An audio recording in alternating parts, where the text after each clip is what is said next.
अस्सलाम वालेकुम।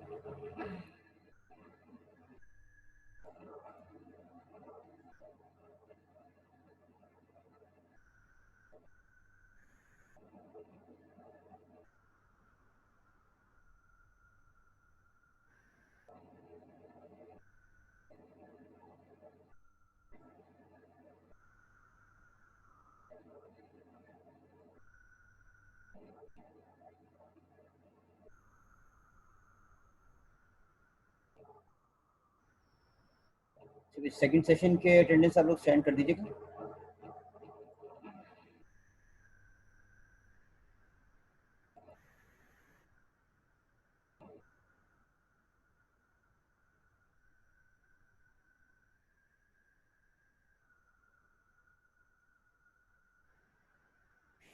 ईआरपी के जो स्टूडेंट्स हैं जरा वो जरा अपना वो भी सेंड कर दें कि कौन कौन से स्टूडेंट जो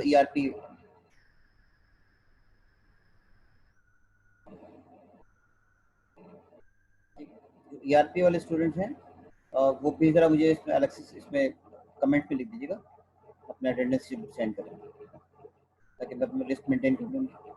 ईआरपी की लिस्ट में पास में है नहीं।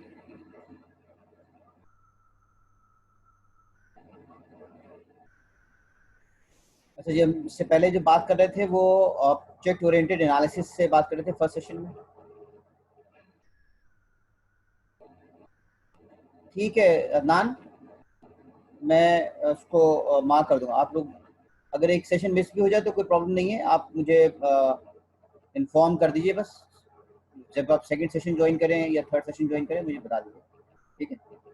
तो ये सबके लिए है, मतलब खाली अदनान के लिए नहीं है, सबके लिए है। तो जो भी आप ज्वाइन करें, अगर कोई आपसे मिस हो जाता है किसी वजह से भी तो आप मुझे मार्क कर दीजिए। मैं सेकंड सेशन में सबसे ज्वाइन किया या फर्स्ट सेशन के बाद सेकंड सेशन में आपको कोई काम में जाना है कि कोई इमरजेंसी है तो आप मुझे बता दीजिएगा, उसको हम कंसिडर करें, ठीक है। सेकंड हो थर्ड हो जब भी आप एटलीस्ट एक सेशन जरूर आप लोग करें उसको, ठीक है। अच्छा, ये हम बात कर रहे थे ऑब्जेक्ट ओरिएंटेड एनालिसिस से रिलेटेड। यार ये आप लोग आपस में ही बना लें, आप लोग तो कई ग्रुप बने होंगे पहले से ही, उन्हीं में से उन्हीं ग्रुप्स को आप कंटिन्यू कर लें जो आप लोगों ने, और से पहले जो आप लोगों के होंगे डेटाबेस के या कोई और होंगे तो उसी से रिलेटेड आप देख लीजिएगा उसको, ठीक है। और इन्फॉर्म मैंने कहा ना कि आप मुझे, मैंने अभी ईमेल एड्रेस मैं दोबारा से सेंड कर रहा हूँ आप सब लोगों को। अगर आपके पास कोई प्रॉब्लम होती है, कुछ इशू होता है तो आप मुझे ईमेल एटलीस्ट जरूर कर दिया करें ताकि मेरे पास वो रिकॉर्ड में आ जाए। और ये मैं आपको ईमेल एड्रेस suhail.imran के नाम से है, इस पे आप मुझे कोई भी इशू हो, आप सपोज करें कि किसी वजह से आप अटेंड नहीं कर पा रहे हैं तो या कोई जब असाइनमेंट वगैरह सबमिट करेंगे उसमें कुछ आगे पीछे थोड़ा बहुत हो जाता है, लेट हो गया थोड़ा बहुत, तो आप उसको कर लें, ठीक है। कोई टॉपिक है जो आपको जैसे आप सपोज करें जैसे नाम फर्स्ट सेशन में नहीं थे तो वो टॉपिक, तो अगर वो रिकॉर्डिंग को सुनेंगे और उसके बाद अगर कोई चीज़ समझ में नहीं आती है तो आप मुझे वो भी आप ईमेल कर दीजिए, ठीक है। तो मैं ईमेल से मेरे पास ये कि रिकॉर्ड में आ जाएगा तो फिर मैं उसको फिर नेक्स्ट सेशन जब स्टार्ट होगा तो मैं उस पर्टिकुलर टॉपिक को पहले ब्रीफ कर दूंगा जो कि किसी का मिस हो गया उसमें। लेकिन आप कोशिश करें कि पे आप रिकॉर्डिंग से और लेक्चर से उसको पहले अपने खुद से समझ लेने की कोशिश करें, और जो पॉइंट समझ में नहीं आए फिर मैं आपको जो नेक्स्ट सेशन होगा उसमें आपसे मैं डिस्कस कर लूँ। जी हमीज क्या कह रहे हैं? मैंने अनम्यूट किया है लेकिन शायद अनम्यूट हो नहीं रहा।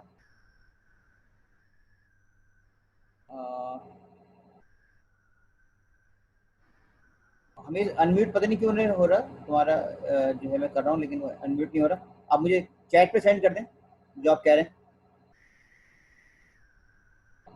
अच्छा जी,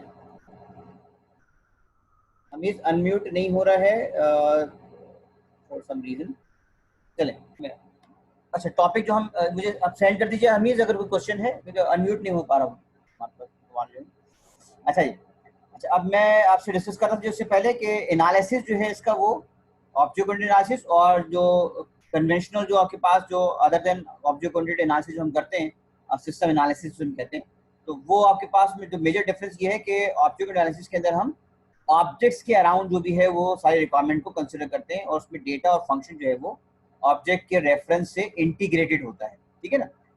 जैसे मैंने भी कहा कि ये इसको अभी सेकंड में भी शायद वीक में नहीं, थर्ड वीक में इंशाल्लाह ताला मैं आपसे कोशिश करूँ कि आपको क्लास डायग्राम जो है वो थॉरली आपसे मैं उसको डिस्कस कर लूँ।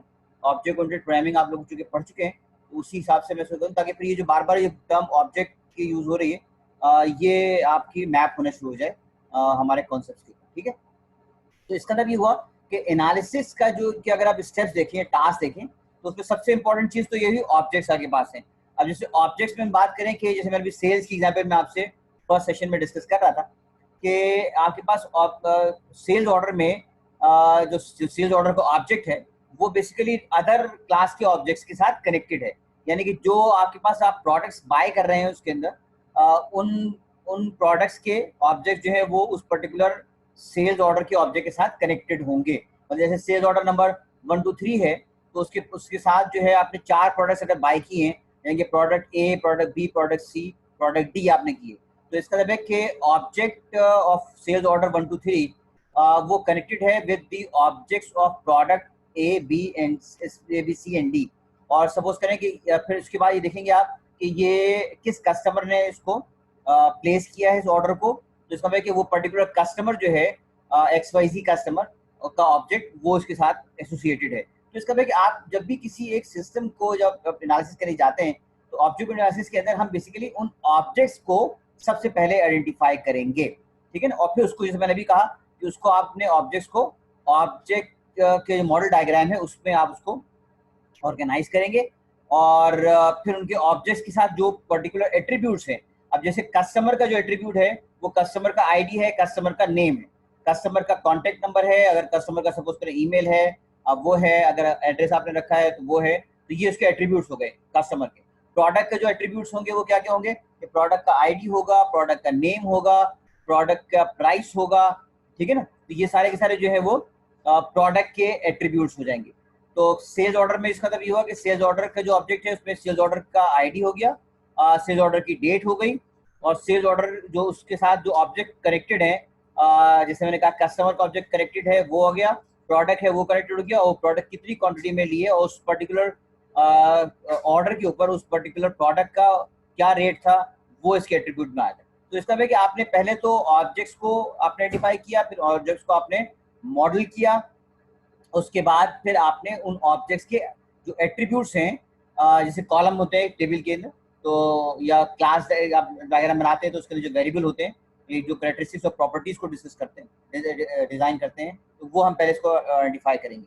फिर हम ये देखेंगे कि उन ऑब्जेक्ट्स का बिहेवियर क्या है। अगर सपोज करें कोई इसके साथ कोई आपके पास डिस्काउंट है, कोई टेक्स्ट है, वो भी फॉरन होगा, तो वो भी हम यहाँ पर, या आपके पास अगर ऑनलाइन शॉपिंग कर रहे हैं तो उस पर्टिकुलरली जो आपने प्रोडक्ट्स को गेट किया है, तो अगर उसके साथ ये कैलकुलेट करेगा कि उसकी शिपमेंट चार्जेस कितने हुए, तो इसके लिए फिर आपको उसका मेथड बनाना पड़ेंगे आपको, प्रोग्राम, ठीक है ना, जो भी कोड करेंगे आप, तो उसका मेथड होगा। जैसे ही आप वो ऑब्जेक्ट सिलेक्ट करेंगे, ऑटोमेटिकली उसके पीछे वो कैलकुलेट करेगा कि इसके ऊपर टैक्स कितना लगा है, इसका डिस्काउंट कितना है, ठीक है, और टोटल अमाउंट कितना अभी तक हो चुका है इसके ऊपर।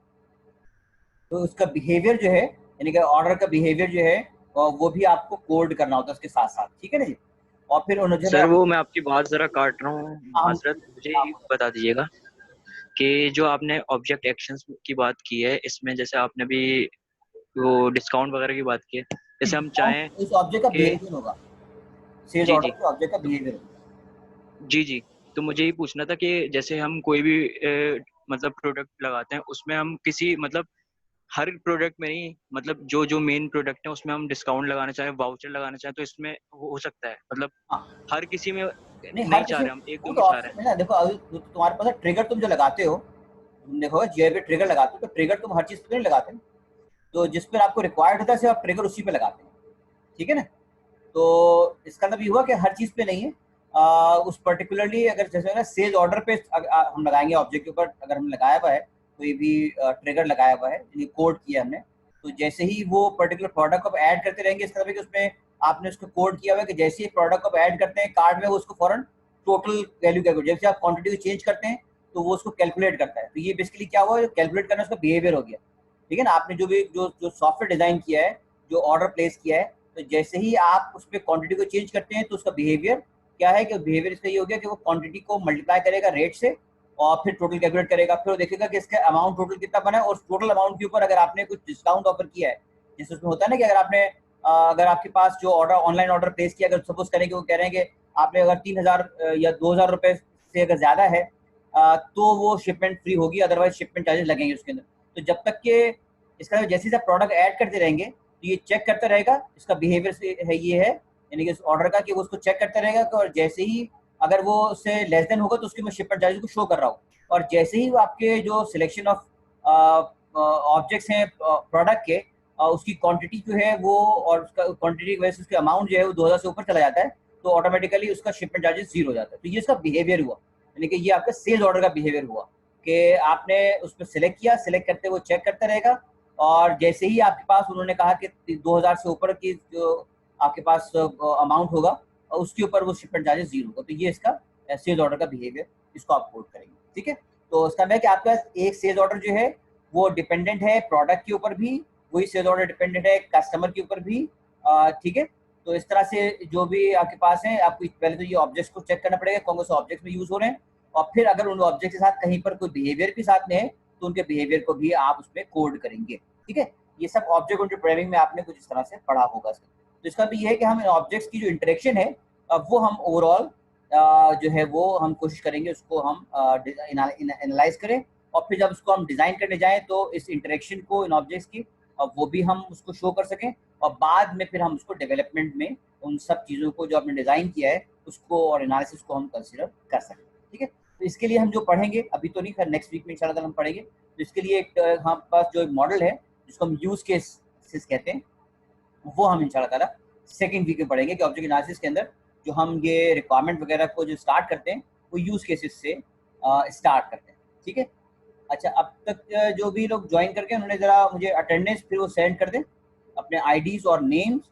और स्पेसिफिकली से मैंने कहा कि जो ईआरपी के स्टूडेंट्स हैं वो ज़रूर अपने नेम के साथ जो है वो ईआरपी लिख दें। आज के लिए सिर्फ है ताकि मैं अपने पास उनको रिकॉर्ड कर लूँ उनके नेम्स को कि ये ईआरपी के स्टूडेंट्स। ठीक है, अच्छा जी, नेक्स्ट जो आपके पास है इट इज़ अबाउट डिज़ाइन। तो डिज़ाइन के जो अपने हम जो भी कर रहे हैं कि हमने जो एनालिसिस है वो अपना कंप्लीट कर लिया है, अब हम उस एनालिसिस के बेसिस के ऊपर डिज़ाइन के यानी कॉन्सेप्चुअल मॉडल, जैसे आपने देखा होगा कि आप जब डेटाबेस आपने पढ़ा है अभी कि आपने पहले तो डेटाबेस को एनालाइज किया कि आपको जो डेटाबेस डिज़ाइन करना है उसमें कौन कौन से टेबल्स होने चाहिए, फिर आप उसे नॉर्मलाइज करते हैं और उसके एक एंटिटी रिलेशनशिप डायग्राम को आप डिज़ाइन करते हैं। तो यहाँ पर भी यही है कि आप पहले एनालिसिस करेंगे, एनालिसिस करने के बाद आप उसे डिज़ाइन करेंगे। तो डिज़ाइन जो है आपके पास इम्प्लीमेंटेशन जो है कॉन्सेप्चुअल मॉडल, रिमेंबर कि अभी ये एक्चुअल डेवलपमेंट नहीं है बल्कि ये भी आपके पास कॉन्सेप्चुअल मॉडल का ही पार्ट है एनालिसिस की जगह। ठीक है, तो आपने उसको एनालिसिस कर लिया, अब उसके बाद आप डिज़ाइन में क्या किए जाते हैं, ये जो यहाँ पर इम्प्लीमेंटेशन जो आपके पास है कि आप उसको रीस्ट्रक्चर करेंगे अपने क्लास डेटा को। ये जैसे मैंने कहा बार बार क्लास डायग्राम आ रही है, ये मैं इंशाल्लाह से कहा कि क्लास डायग्राम जब हम पढ़ेंगे तो फिर हम इसको कंसिडर करेंगे। ठीक है हमीद, मैं इसको अगर आपने पहले अटेंडेंस सेंड कर दी तो दोबारा लिखने की जरूरत नहीं कि आप प्रीवियस में थे, आपके अटेंडेंस में काउंट कर लूँगा। अच्छा, जैसे मैंने कहा कि आप उसमें लिखने की जरूरत है BSCS वगैरह जो ERP वाले हैं स्पेशली वो जरूर मेंशन करते हैं अपने नेम में कि आज के लिए से।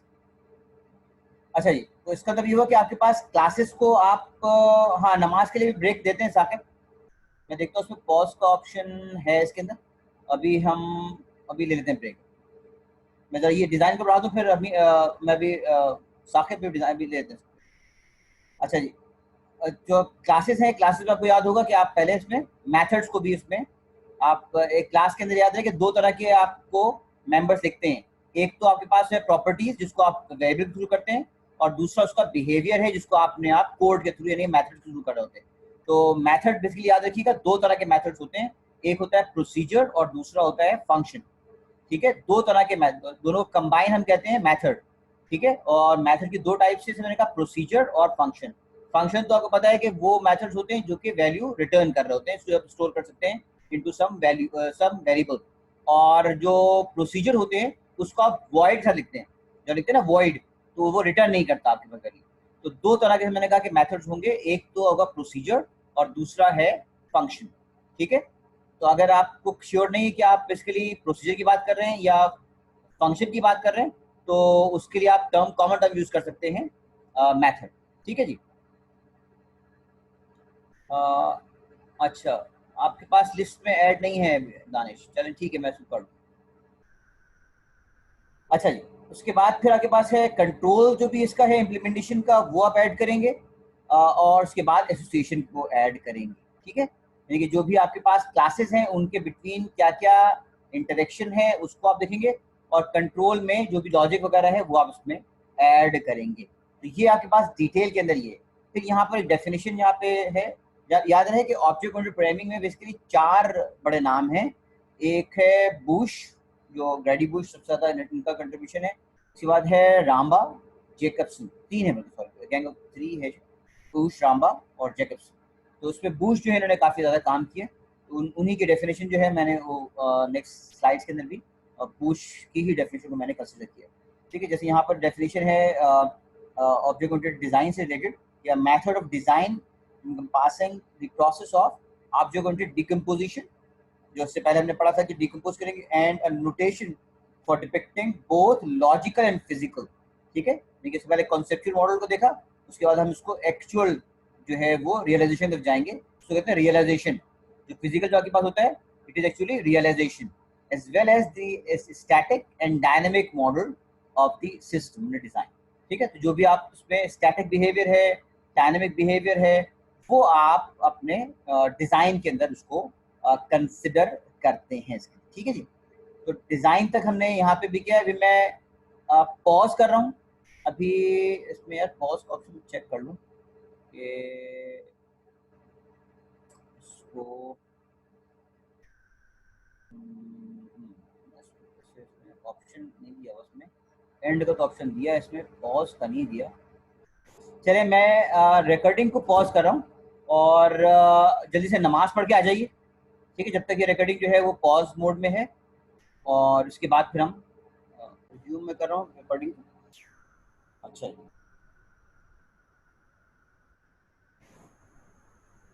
चलिए हम बात कर रहे थे एनालिसिस, और उसके बाद हमने बात की है डिज़ाइन के एस्पेक्ट। ठीक है, अब हम नेक्स्ट जो है टॉपिक इसी से रिलेटेड, वो ऑब्जेक्ट ओरिएंटेड प्रोग्रामिंग, जो कि आपसे पहले ये सब्जेक्ट पढ़ चुके हैं।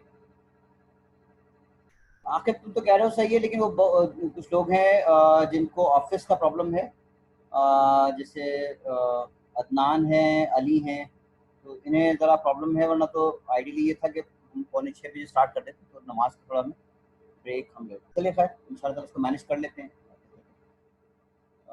हो जाएगा इंशाल्लाह, चीज़ें कवर हो जाएंगी। ऑब्जेक्ट ओरिएंटेड प्रोग्रामिंग जो है आपके पास, जो आपसे पहले पढ़ चुके हैं, इसके बारे में तो काफ़ी अच्छी तरह पता है। तो आपको ये पता है कि हम बेसिकली जब भी किसी ऑब्जेक्ट की क्लास को हम डिफाइन करते हैं, तो उस क्लास के अंदर हम उसके वेरिएबल्स, डेटा जो है वो हम किस फॉर्म में करते हैं, अगर आपको याद हो तो ये वेरिएबल की फॉर्म में हम बताते हैं डेटा को, और यानी उसकी जो भी असाइन करते हैं एट्रीब्यूट्स जो भी होते हैं, उसको हम डेटा के वेरिएबल कहते हैं। और जो भी आपके पास कोड करना होता है, वो आप उसको मेथड्स में इसको कोड कर रहे होते हैं। ठीक है, तो एक क्लास जो है उसमें से मैंने भी कहा कि 2 तरह के मेंबर्स होंगे। एक आपके पास जो है वो प्रॉपर्टीज, कैरेक्टरिस्टिक्स को आप एट्रीब्यूट्स या वेरिएबल की फॉर्म में स्टोर करते हैं। ठीक है, यानी कि अगर आप इसमें बात करें, जो आप टेबल जो होता है, टेबल के अंदर जो कॉलम्स होते हैं वो बेसिकली एट्रीब्यूट्स ही होते हैं। ठीक है, तो इस तरह से जहाँ आप कॉलम के जो भी आप में वैल्यू स्टोर करते हैं वो उसका डेटा होता है। तो इस तरह से क्लास में भी जब आपको वैल्यू असाइन करते हैं वेरिएबल, तो वो उस क्लास के एट्रीब्यूट को रिप्रेजेंट करता है। ठीक है, तो डेटा को आप जो भी असाइन करेंगे वो वेरिएबल के थ्रू करेंगे, और उसका जो बिहेवियर होगा, जो फंक्शनैलिटी होगी उसकी, जो ऑपरेशंस होंगे, उससे आप मेथड्स के अंदर कोड करते हैं। ठीक है, मैंने भी आपसे बात कर रहा था अभी कि मेथड्स बेसिकली 2 तरह के होते हैं, एक को हम कहते हैं प्रोसीजर और दूसरे को हम कहते हैं फंक्शन। ठीक है, तो वो मेथड्स जो कि वैल्यू रिटर्न करते हैं उनके लिए हम टर्म यूज करते हैं फंक्शन, और जिन मेथड्स में हम वॉइड कर देते हैं, रिटर्न को वॉइड कर देते हैं, अवॉइड कर देते हैं, उससे हम कहते हैं प्रोसीजर। ठीक है, तो वो ये दोनों की, तो इसका मतलब है कि आप जब उस क्लास का ऑब्जेक्ट को क्रिएट करेंगे, न्यू करके आप इसका ऑब्जेक्ट क्रिएट करेंगे, तो उस ऑब्जेक्ट के अंदर भी वही जो वेरिएबल्स की जो वैल्यू आपने सेट की होंगी और जो उसमें मेथड आपने डिजाइन किए होंगे क्लास के अंदर, वही ऑटोमेटिकली उस ऑब्जेक्ट के अंदर भी आपको असाइन हो जाएंगे। ठीक है। और फिर आपको ये पता है कि आप अपनी क्लासेस जो हैं, अगर आपको याद हो, आप क्लासेस को ग्रुप करते हैं। तो इस तरह एक नाम जरा बताएगा कि जो क्लासेस को हम ग्रुप करते हैं उन उसके लिए क्या टर्म यूज करते हैं।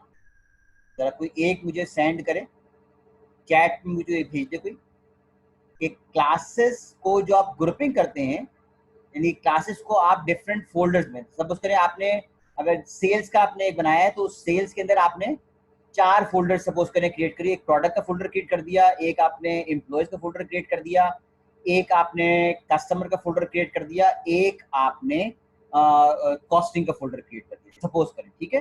तो आपके पास जो कस्टमर से रिलेटेड जो भी क्लासेस होंगी वो सब कस्टमर के फोल्डर में आप ऐड करेंगे। प्रोडक्ट से रिलेटेड जो भी आपकी क्लासेस होंगी उन्हें आप प्रोडक्ट के क्लासेस में फोल्डर में क्रिएट करेंगे, ऐड करेंगे। और जो आपके पास एम्प्लॉय से रिलेटेड जो भी क्लासेस आप बनाएंगे वो सब के सब एम्प्लॉय के फोल्डर में उन क्लासेस को प्लेस करेंगे। इनकैप्सुलेशन तो कहते हैं ये दोनों चीज़ों की एक में कंबाइन कर, इनकैप्सुलेट करना, डेटा और मेथड को विद इन सिंगल क्लास आप इनकैप्सुलेट करते हैं। और वो जो आप कह रहे हैं ना पेरेंट चाइल्ड वाला जो वो बेसिकली है एसोसिएशन, इंटरेक्शन। ठीक है। उसको आप इनहेरिटेंस वगैरह जो भी आप कह रहे हैं ये सब इंटरेक्शन है, इंटरेक्शन ऑफ क्लासेस। ठीक है। कोई और ग्रुपिंग की बात कर रहा हूँ मैं, कह रहा हूँ कि अगर मैंने कहा ना कि जैसे आपके पास सपोज करें कि प्रोडक्ट कॉस्टिंग से रिलेटेड 3 क्लासेस बनाई है आपने, तो वो प्रोडक्ट के फोल्डर में आपने उसको ऐड किया है, प्लेस किया है। जैसे आपने आप असाइनमेंट बनाते हैं ना डिफरेंट कोर्सेज के, तो हर कोर्सेज का अलग अलग फोल्डर क्रिएट करते हैं और हर कोर्स के असाइनमेंट्स को आप हर अलग अलग फोल्डर में प्लेस करते हैं। इसे क्या कहते हैं जरा ये मुझे अगर कोई बता सके। ऑब्जेक्ट तो आप न्यू करके, उमर ऑब्जेक्ट तो आप क्रिएट करते हैं न्यू करके।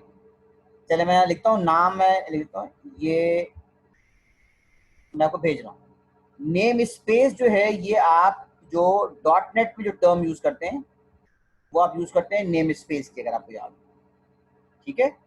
और पैकेज की टर्म आप यूज करते हैं जावा। ठीक है। ये मैं आपको दोनों दे, ठीक है जी। तो ये जो ग्रुपिंग है, ये सॉरी मैंने आपको अभी नाम तो भेज दिया यार, मैं बाकी लोग एवरीवन को भेजता हूँ। ये लास्ट मैसेज आया था ये। तो आप जो ग्रुपिंग करते हैं ना, जो क्लासेस बनाते हैं, अगर आपको सपोज करें आपने 5 क्लासेस बनाई प्रोडक्ट से रिलेटेड, तो वो प्रोडक्ट के फोल्डर में क्रिएट करेंगे, उसको आप प्लेस करेंगे। यानी कि बेसिकली वो नेम स्पेस होगा प्रोडक्ट का नेम। तो जब आप उसको नेम स्पेस को कॉल करेंगे तो सारे के सारे जो प्रोडक्ट के होंगे उस फोल्डर में क्लासेस वो आपके कॉल हो जाती है। इसी चीज़ को हम कहते हैं यहाँ पे डॉटेड में नेम स्पेस कहते हैं, और जावा में इस चीज़ को हम कहते हैं पैकेज। ठीक है। यानी collection of classes is called name space और पैकेज। ठीक है। ग्रुपिंग यानी कि जो आप कर रहे हैं कलेक्शन। इसमें बात समझ में आ गई। तो आप लोगों ने नेम स्पेस तो कॉल किए होंगे, नेम स्पेस डिफाइन भी किए होंगे, लेकिन ये आपने चेक नहीं किया होगा। जाके इसको चेक कीजिएगा जब भी, कि आप जब भी कोई नेम स्पेस क्रिएट करें जाके चेक कीजिएगा उस नेम स्पेस के नाम से एक फोल्डर क्रिएट हो जाता है। ठीक है। तो उसको हम ये एक प्रूफ होगा, इसको टेस्ट जरूर कर लीजिएगा आप लोग। ठीक है। तो आप लोग जाके जब भी कोई एक छोटी सी एक क्लास क्रिएट करें, उस क्लास के ऊपर अगर आप ऊपर नेम स्पेस का नाम लिखेंगे तो वो ऑटोमेटिकली उस नाम का एक फोल्डर क्रिएट हो जाएगा, और उसकी जो आपने जो क्लास क्रिएट की होगी वो उस क्लास से वो क्लास जो है उस पर्टिकुलर फोल्डर में ऐड हो जाएगी। अच्छा, ये मैं एक और चीज़ आपको खैर सबको एक्सपीरियंस का होगा कि ये जो मैसेज आता है जो जूम की तरफ से कि अब ये सेशन ऑफ होने वाला है, तो ये ऑटोमेटिकली ये फिर ऑफ हो जाएगा सेशन। तो हम इसको अब क्लास को ज्वाइन करेंगे 8:10 के। ठीक है। सब नोट कर लें कि इसको हम जो ज्वाइन करेंगे वो 8:10 पे, जैसे ये सेशन उनका ऑटोमेटिकली एंड हो जाएगा, तो मैं बात कर रहा हूँ उससे कि वो फॉरन एड हो जाए, तो उसके बाद हम ज्वाइन करेंगे अभी 8:10 पे अपना थर्ड सेशन ज्वाइन करेंगे। ठीक है जी। अच्छा जी, अब हम बात जो कर रहे थे और प्रोग्रामिंग की, तो पहले मैंने आपसे सिर्फ यहाँ ये बात की। अच्छा, इसमें से मैंने कहा कि मॉड्यूलैरिटी का जो कॉन्सेप्ट है कि आप छोटे छोटे मॉड्यूल में इसको ग्रुप करेंगे, और कोशिश हमारी ये होती है कि हम क्लासेस बनाने का मकसद हमारा ये होता है कि उसको हम रीयूज कर सकें। अगर हम उससे कहीं और जो यूज़ करना चाह रहे हैं, तो हम बजाय इसके कि रिक्रिएट करें उस क्लास को, या तो हम अगर उस क्लास को चाहें तो कहीं और भी उसको यूज़ कर सकते हैं। इसमें रीयूजेबिलिटी, यानी कि एक क्लासेस को आप मल्टीपल मैनर्स में यूज़ करना चाह रहे हैं, तो इसको रीयूजेबिलिटी कॉन्सेप्ट, ये आपने इससे पहले ऑब्जेक्ट ओरिएंटेड प्रोग्रामिंग के अंदर पढ़ा होगा और उसको यूज़ भी करके देखा होगा।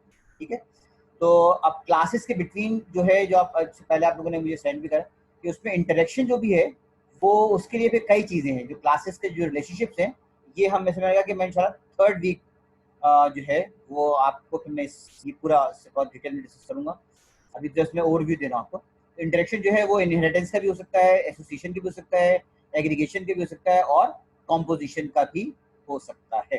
ठीक है, तो जिससे जो हम बेसिकली जो पढ़ेंगे क्लास डायग्राम को, तो मैं आपको पहले तो बताऊंगा कि इनको एसोसिएशन को कैसे शो करते हैं डायग्रामेटिकली, आप डायग्राम के थ्रू एग्रीगेशन को कैसे शो करेंगे, कॉम्पोजिशन को कैसे शो करेंगे, इनहेरिटेंस को कैसे शो करेंगे। तो ये पहले तो मैं आपको डायग्राम के थ्रू बताऊंगा कि इसको आप रिप्रेजेंट कैसे करते हैं, और फिर बताऊंगा मैं आपको कि कोड में इस सब चीज़ों को कैसे आप डेफिनेट करेंगे कि आपने एग्रीगेशन में कोड लिखा है या आपने कॉम्पोजिशन का कोड लिखा है। ठीक है, वो आपको आइडिया हो जाएगा। इनहेरिटेंस का कोड तो आपको पता होगा, लेकिन शायद आपको कॉम्पोजिशन एग्रीगेशन का जो कॉन्सेप्ट है वो आप लोगों ने ऑब्जेक्ट प्रोग्रामिंग ना पढ़ा हो, लेकिन अभी मैं इस सब्जेक्ट के अंदर फिर आपको वो कॉन्सेप्ट भी क्लियर कर दूंगा कि इसको कैसे यूज़ करते हैं। ठीक है, अच्छा, उसमें जो फीचर जो आप लोगों ने ये सब पहले पढ़ चुके हैं कि इसमें बॉटम अप्रोच यूज होती है, यानी कि पहले आप ऑब्जेक्ट को आइडेंटिफाई करते हैं और फिर ऑब्जेक्ट को आप जो है वो यहाँ बात हमने की है कि इसको ग्रुप करते हैं इनटू क्लासेस, और फिर उन क्लासेस को अगर जैसे मैंने कहा कि उसको आप जो है वो प्लेस करते हैं पैकेज के अंदर या नेम स्पेस के अंदर। ठीक है, अच्छा जी, उसके बाद हमने कहा कि इसको फोकस जो है वो डेटा और मेथड्स, यानी कि जो वेरिएबल यानी कि प्रॉपर्टीज उसका हो गए, एट्रीब्यूट्स हो गए, और उसके जो बिहेवियर है वो बेसिकली जो भी उस ऑब्जेक्ट के डेटा को ऑपरेट करने के लिए यूज होता है। हमारा जो कॉन्सेप्ट है वो हम जो यूज़ करते हैं वो बेसिकली ऑब्जेक्ट को थ्रू देयर मेथड्स यूज़ करते हैं, उसके डेटा को सेट और गेट जो आप कर रहे होते हैं प्रॉपर्टीज के थ्रू, वो सब इसमें इससे रिलेटेड होता है। और याद रहे कि ये हमने उस ऑब्जेक्ट की क्लास में पहले डिक्लेयर कर दिया होगा, डिफाइन कर दिया होगा। ठीक है, उसके बाद हमने कहा कि इंटरेक्शन होगा ऑब्जेक्ट्स के बिटवीन, जो हम बात अभी मैंने कहा कि आपको एग्रीगेशन, कॉम्पोजिशन, एसोसिएशन है, फिर मैं आपको डिस्कस करूंगा। तो वहाँ पे हम देखेंगे कि इनके इंटरेक्शन जो है वो किस ऑपरेशन के थ्रू हो रहा होता है। और फिर हम देखेंगे कि इसको रीयूजेबिलिटी जो है, अगर आपने एक क्लास क्रिएट कर ली है और उसको कहीं और दूसरी जगह पे उस क्लास को यूज़ करना है आपको, जैसे हमने कहा कि हमने एक, अगर आपने पर्सन की क्लास यूज़ कर ली है, तो पर्सन की क्लास जो है वो कस्टमर के लिए भी यूज़ होगी, यूज़ होगी, और एम्प्लॉय के लिए भी वही क्लास रीयूज होगी, स्टूडेंट के लिए भी वही क्लास रीयूज होगी। ठीक है, तो इसका मतलब कि आपके पास एक जो अपने क्लास क्रिएट की है, हमारी कोशिश होती है कि उस क्लास को हम मल्टीपल मैनर में रीयूज कर सकें। ठीक है, तो ये हमारा इसमें कॉन्सेप्ट। अच्छा, फिर मैंने डेफिनेशन जो है इसमें, अच्छा अभी तक ये तो खैर आप चूंकि पढ़ चुके थे, मैंने बहुत क्विक रिव्यू किया है, लेकिन अगर फिर भी आपको कोई अगर कोई क्वेश्चन है ऑब्जेक्ट ओरिएंटेड प्रोग्रामिंग से रिलेटेड, तो आप मुझसे पूछ सकते हैं। जो आपने पहले कोर्स पढ़ लिया है उसका अगर मैपिंग यहाँ पे आपसे नहीं हो पा रही है, तो आप मुझसे डिस्कस कर सकते हैं। वैसे तो मैंने कहा कि मैं थर्ड वीक में तो मैं इसको स्क्रैच से पढ़ाऊंगा आपको ओवरऑल। ठीक है, तो वहाँ पे आपकी कॉन्सेप्ट भारत में सब कुछ क्लियर हो जाना चाहिए। लेकिन अभी भी अगर कोई प्रॉब्लम है, अगर किसी को इससे रिलेटेड कोई चीज़ जो अभी लिखी है यहाँ पे, और मैंने आपसे बहुत क्विक रिव्यू मैंने दिया है, क्योंकि मैं अज्यूम कर रहा हूँ कि ऑब्जेक्ट प्रोग्रामिंग जो है ज़्यादा आप पढ़ चुके हैं, तो डिटेल मैंने डिस्कस नहीं किया अभी। लेकिन अगर फिर भी अगर किसी को कोई चीज़ पूछनी हो तो ज़रा मुझसे आप डिस्कस कर सकते हैं। कोई क्वेश्चन थ्रो करना चाहें तो क्वेश्चन आप चैट पे मुझे भेज सकते हैं जी। यहाँ तक डेफिनेशन की बात है, यहाँ तक जो मैंने डिस्कस किया है, क्विक रिव्यू जो किया है। अगर किसी को पूछना है तो पहले आप मुझसे क्वेश्चन मुझे सेंड कर दें चैट पे जी। कोई क्वेश्चन नहीं है, मैं डेफिनेशन पे आ जाऊँ। अब इसी चीज़ को उन्होंने जो अगेन मैं फिर जो बुश हैं उनकी डेफिनेशन को ही मैंने इस स्लाइड में भी इंक्लूड किया है। जैसे यहाँ पे देखिए आपके according to Bush, object oriented programming is a method of implementation in which programs are organised as cooperative collection of objects.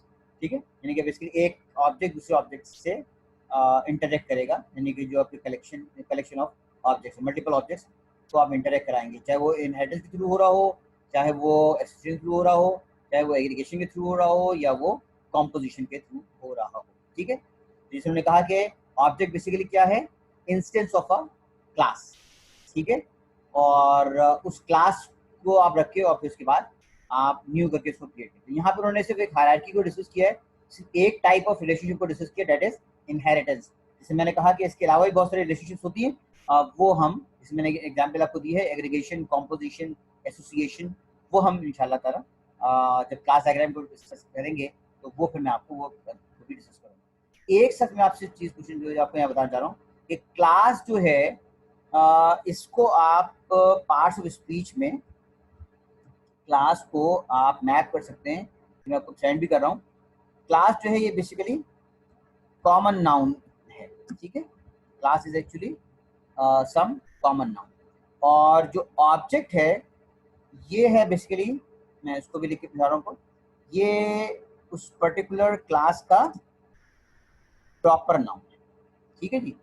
ये मैं आपको चैट पे मैं लिख के भी भिजवा रहा हूँ, ठीक है जी। क्लास को हम कहते हैं कॉमन नाउन, जैसे मैं ऐसे स्टूडेंट जो है वो एक कॉमन नाउन है, और जो आप में से जो आप हैं वो एक्चुअली उस स्टूडेंट का एक इंस्टेंस है, यानी कि जो आप जो जब ये सारी लिस्ट है स्टूडेंट्स की, जो नेम है, आईडीज आपके आपने मुझे सेंड कर रहे हैं, तो ये बेसिकली प्रॉपर नाउन, ठीक है, स्टूडेंट का प्रॉपर नाउन। जैसे एक जो फैकल्टी है, इंस्ट्रक्टर है, वो आपके पास एक कॉमन नाउन है, और मैं जो आपको पढ़ा रहा हूँ बीस कोर्स में, तो ये एक प्रॉपर नाउन, ठीक है, मेरा नाम जो भी आएगा तो वो उसका उस पर्टिकुलर नाउन का, यानी इंस्ट्रक्टर नाउन की जो क्लास है उसका इंस्टेंस, ठीक है। तो ये ख्याल रखिएगा। अच्छा जी, तो ऑब्जेक्ट ऑफ प्रोग्रामिंग तो ये मैंने आपसे डिस्कस किया।